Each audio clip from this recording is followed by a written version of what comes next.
This is the road to Kingdom Culture, and this is Denver. After those hours on the road, we felt like Denver was a real first breath of fresh air. We pulled in, grabbed breakfast at Snooze A.M, ate breakfast, and that's exactly what we needed. After that, we went to the Hyatt Centric, where we got checked in, and after those miles of windshield time and snacks, gas stations, tired eyes, I'll tell you what, it was something simple about these buttons, about getting up into this room, exploring this room, like it was our own 5-star castle built for us. You know, I started wondering, how many moments like this do we rush through because we think that they're just stops along the way?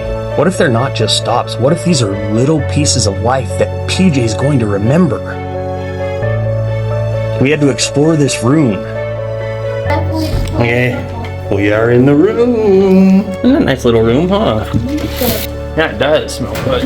A lot better than the other one, huh? It's the beauty about traveling with a 6-year-old. The room is part of the adventure. The beds matter, the views matter, the buttons on the elevator matter, the bathroom. Those little details that adults barely notice anymore.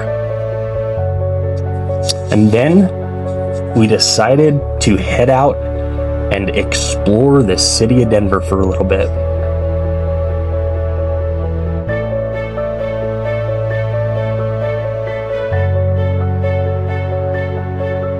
How often do we get so caught up in being adults that we lose our childhood enthusiasm for life, the beauty of what's around us? There's our hotel, the Hyatt Centric, Denver downtown. Amazing staff, amazing property.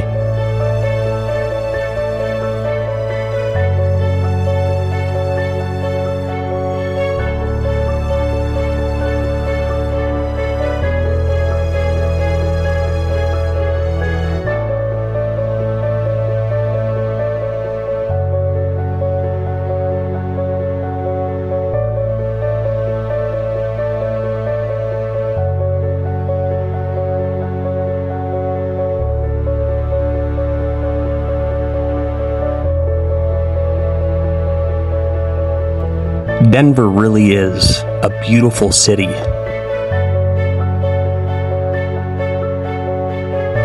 But the real heart of Denver for us, I believe, was a children's museum.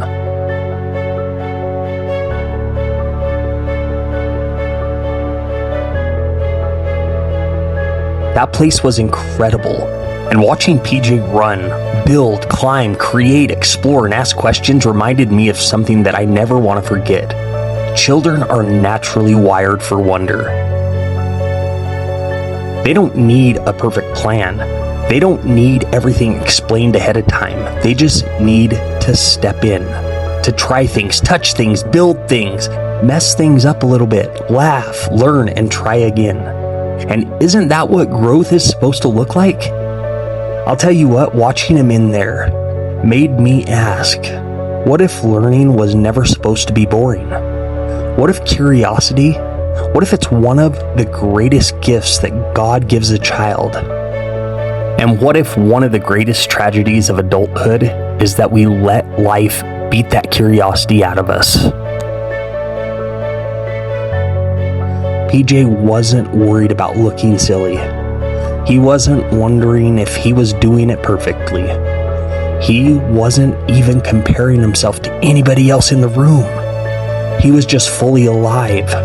He was fully present and fully engaged. And I think there's something sacred about that. Because how many of us stop trying new things because we're afraid to look like beginners or not look like we have everything put together? How many dreams never get built because adults forget how to play, how to explore, how to ask better questions?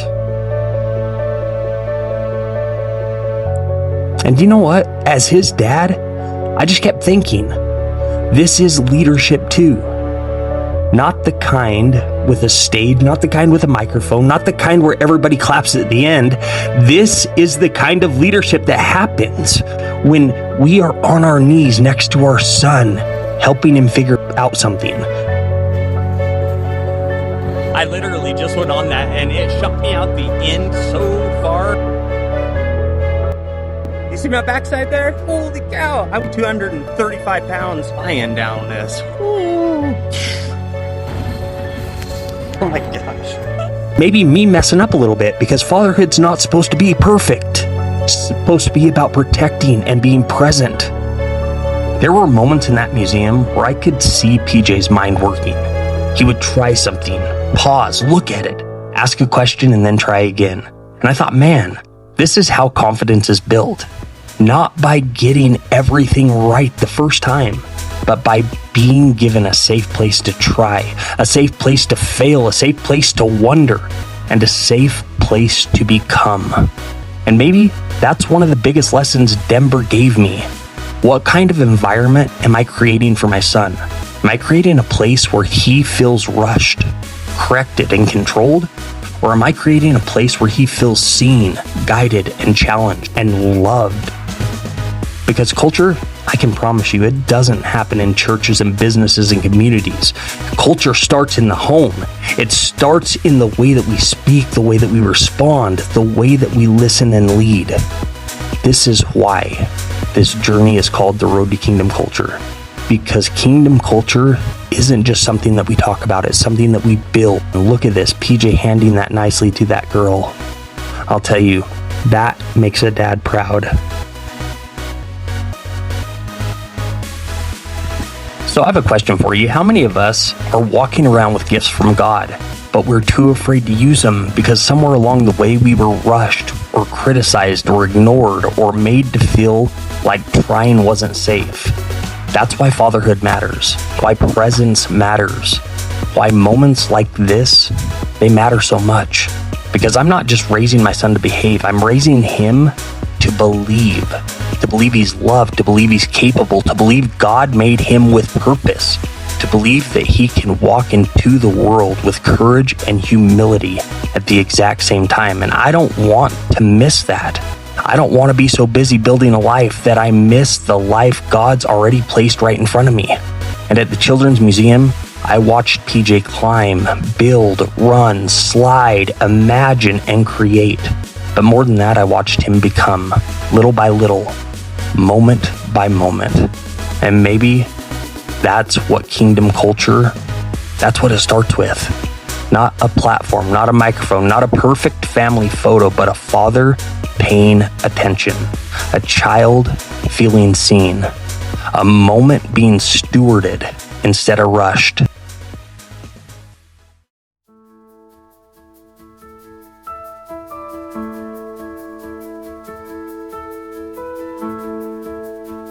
After the museum, we explored more Denver and walked around.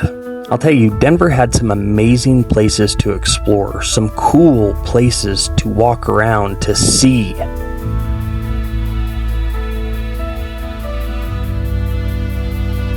To get those steps in.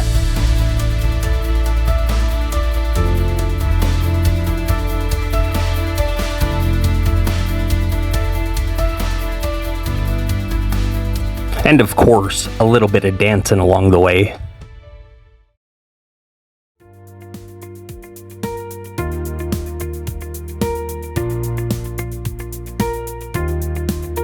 Any place we go with scooters, they become part of the story.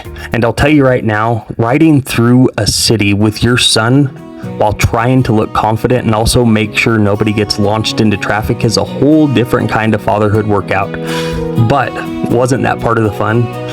It was awesome. It was light. It was imperfect. It was one of those moments where the schedule didn't matter nearly as much as the memory did. We just spent some time riding around, exploring.